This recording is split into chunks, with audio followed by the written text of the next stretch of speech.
Hey Saiko! Do you want to soar majestically through the sky like an owl of legend? Well, you can't, because you're not a bird and you don't have wings, you're a monkey. But fear not, for we shall pretend to be amongst the flightful bunch because we're reviewing Owlboy. It's got plenty of good to enjoy, but some missing features and one major disappointment keep it from flying to the skies. Let's get into it. The protagonist of this adventure is a shy, mute little boy named Otis. Not to be confused with Otis from Milo and Otis, because Otis with an I is a cute little pug, while Otis with a U is an owl creature. Now you might be wondering why I'm not referring to Otis as an owl boy or the owl boy. After all, it's the name of the game. Clearly Otis is the titular owl boy, right? Well, maybe he is, maybe he isn't. You're gonna have to play the game to find out. I ain't saying nothing. The story begins with Otis flying around his quaint floating village using his magical owl cloak that acts like wings.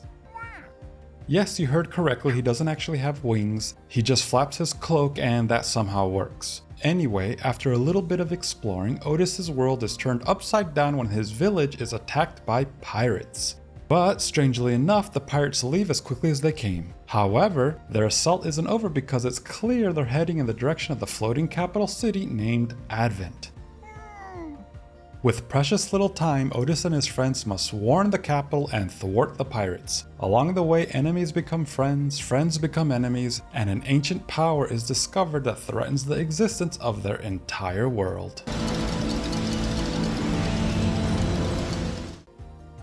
Owlboy is a 2D side-scroller with standard controls and one little twist. Otis can fly. And by fly, I mean fly. There's no flight meter that needs to recharge, and it's not that he can glide or fall slowly. As Otis, you can jump into the air, hit a button, and begin flying. Once in flight, you can move in any direction and even perform air dashes to whip around the world quickly and dodge incoming attacks. Flight is a nice addition to the side-scrolling formula, and the level designs definitely take advantage. They're expansive and maze-like with many routes to explore. And despite their twists and turns that often lead into each other, I never found myself getting lost or confused about where I needed to go or what I needed to do, at least not during the main story. As you might expect, with Otis being an owl-like creature, jumping into flight mode opens up more gameplay possibilities. You can pull up objects buried in the ground to unlock coins or to throw at enemies, but best of all, you can pick up your friends. Otis isn't much of a fighter and doesn't have any weapons of his own, so he makes up for it with his buddies. By picking them up, you gain access to their weapon. When you pick up his Luigi look-alike best friend Getty, you can shoot enemies with his blaster, a rapid-fire gun that deals low damage. Later in the game, you'll befriend Alphonse, a hefty-figured robot who carries a musket with limited range and high damage. It was fun discovering new friends and seeing what additional play mechanics they unlocked. While the majority of the gameplay is solid, I do have a couple of gripes about some quality of life features D-Pad Studio, the developers of the game, could have implemented. And also one aspect of the game I found a bit disappointing.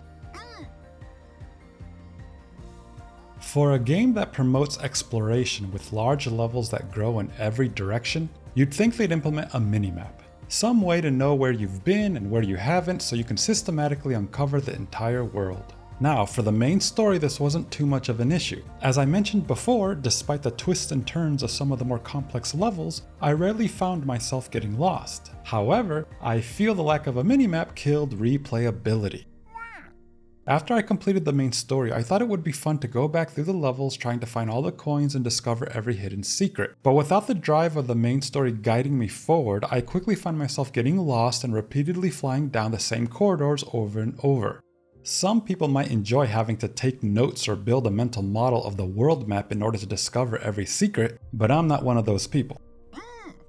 Mini-maps exist for a reason. They're useful, especially for exploring and trying to uncover every secret in a game after beating it. And I'm not saying the entire world should be mapped out from the get-go. I'm all for a map that only displays what you've already discovered. This way the size and scope of the world isn't revealed until you uncover it.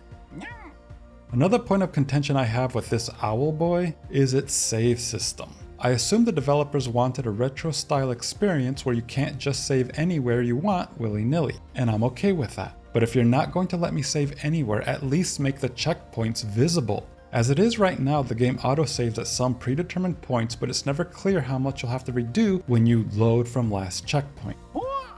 Now, this didn't affect my initial playthrough too often, as I normally waited for the conclusion of a story beat or some other marker that I hope acted like a checkpoint. But these invisible checkpoints did affect, once again, replayability. After completing the main story, I returned to some of the earlier stages in order to find some coins. Well, without the story moments as a guide or as checkpoint markers, I had no idea when my progress was being saved. So here I am in the middle of a labyrinth of tunnels, not knowing that if I exit the game, will I have to start all over or lose some of my coins? It killed my desire to explore because I didn't want to wander into some part of the world knowing that if I had to exit the game for any reason, I might lose some progress. This could have easily been fixed by simply having visible checkpoints. Owl totems are something spread throughout the world that would signal to you that your game was saved and the position you'd return to when you reloaded the game. They already have the autosave mechanic implemented, they just needed to put some in-world markers and voila. Then if you explored deep down into a cave, you'd be comforted knowing all you have to do is find an owl totem and your progress and position would be saved. And now to my disappointment. The greatest disappointment of all. When I first started playing the game, I was pleasantly surprised when it had me pick up foe Luigi and essentially equip him as my weapon. It's a really cool idea, and I grew even more excited when his face popped into one of the 6 slots in my items inventory. Who were the other 5 slots going to be filled with? Had I already met them? What powers or weapons would they unlock? It was a fun mystery to entertain in my head until about midway through the game when I discovered the upgrades. Now don't get me wrong, I'm all about weapon upgrades and improving character stats, especially in action games. It's fun to slowly level up your character and reap the benefits of faster shot rates and higher damage. The disappointment came because the upgrade icon popped right into the slot next to fake Luigi. It was an upgrade for his weapon, and it dawned on me, those slots weren't for 6 new characters to find or unlock and uncover new abilities with. They were for only 3 new characters and 3 upgrades. It's funny because only while making this video review did I notice that the 3 character slots have different iconography than the item slots. So I guess I should have noticed sooner that there weren't 6 characters to find. But in my defense, the icon graphics are a little subtle and I don't spend my time parsing all the details of a menu. I get into the game and play. Perhaps I exaggerated a bit at how disappointing this was, but thinking I would get to play with 3 more character types only to have that dream shattered before my eyes was pretty devastating.